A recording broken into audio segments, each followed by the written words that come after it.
जय श्री राम। अध्यात्म धारा सुनने वाले सभी साधकों को मेरा प्यार भरा प्रणाम। पिछली बार जो मैंने आपको एक सूफ़ी शायरी सुनाई थी दस्तूर मोहब्बत का, आज हम उसकी हिंदी जानेंगे। तो उसकी हिंदी है कि मोहब्बत का यह नियम है, मोहब्बत की राह या ईश्वर की राह में जो आप चले हैं, तो उसका नियम यह है कि अपने अस्तित्व को मिटा देना होता है, अपने मैंपन को, अपने अहंकार को मिटा देना। जैसे आप ईश्वर या गुरु के आगे सर झुकाते हैं तो उसका मतलब यही है कि आपने अपने अहंकार को उनके चरणों में चढ़ा दिया है। इसका मतलब अस्तित्व को मिटाने का ये भी मतलब है कि अब मैं नहीं हूँ, तू ही तू है। मतलब अब मैं अपनी कोई मर्ज़ी नहीं रखता, जो तेरी मर्ज़ी।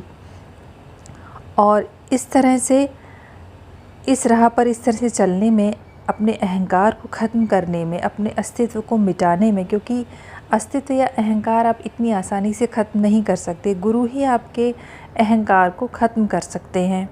और अहंकार को ख़त्म करने में आपको बहुत चोटें दी जाएंगी, आपके अहंकार पे बार बार चोट करके ही उसको ख़त्म किया जाएगा, जिससे कि आपको कष्ट होगा। और इस तरह का कष्ट होगा जिसको फरिश्ते भी ना सह सकें।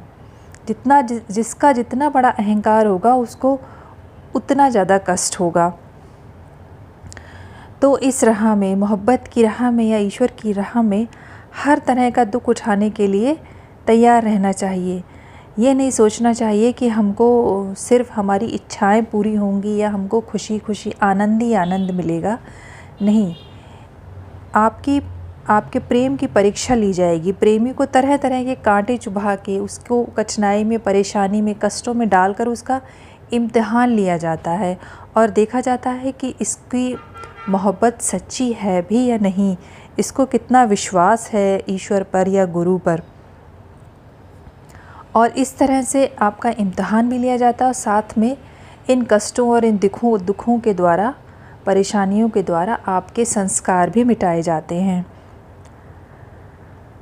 और जब आपके संस्कार मिटाए जाते हैं, आपका मोह माया ख़त्म किया जाता है संसार से, लोगों से, चीज़ों से, जिससे कि आप बहुत बुरी तरह से जुड़े हुए हैं अपने घर वालों से, अपने रिश्तेदारों से, अपने धन दौलत से। इस संसार से आप जिन बंधनों में बंधे हुए हैं, उन बंधनों को भी जब तोड़ा जाता है, जब काटा जाता है, तो आपको मृत्यु तुल्य कष्ट होगा। आपकी इतना हृदय में आपको दुख महसूस होगा जब आपके सारा संसार आपका छुड़ाया जाएगा। तो उसी को कहते हैं कि दिल की मैयत को उठाना पड़ता है।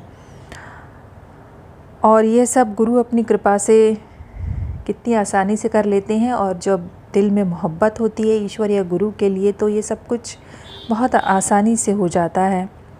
और जब आप दिल में मोहब्बत आपकी कम नहीं होती, निष्काम मोहब्बत की राह पर जब इंसान हर मुसीबतों को पार करता हुआ, हर इम्तिहान में पास होता हुआ जब आगे बढ़ता रहता है, तब एक दिन ऐसा आता है कि ईश्वर या गुरु का असली स्वरूप उसके सामने खुल जाता है, यानी कि उसको अपने असली स्वरूप का ज्ञान हो जाता है।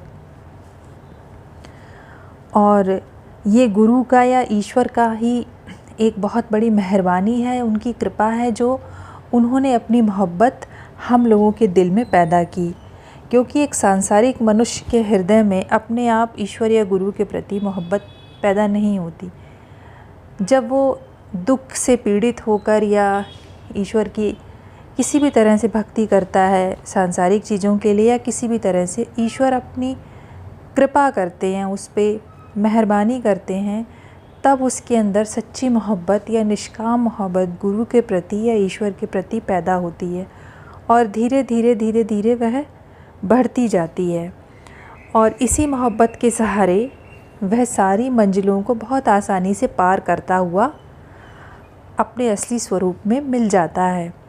तो इसीलिए कहा गया है कि इस गम को तसव्वुर से तेरे, मतलब इस प्रेम को, इस मोहब्बत के गम को, इस जुदाई के गम को अपने दिल में सजाना है। मतलब उसकी याद में हमेशा रहना है, उसके ध्यान में हमेशा रहना है।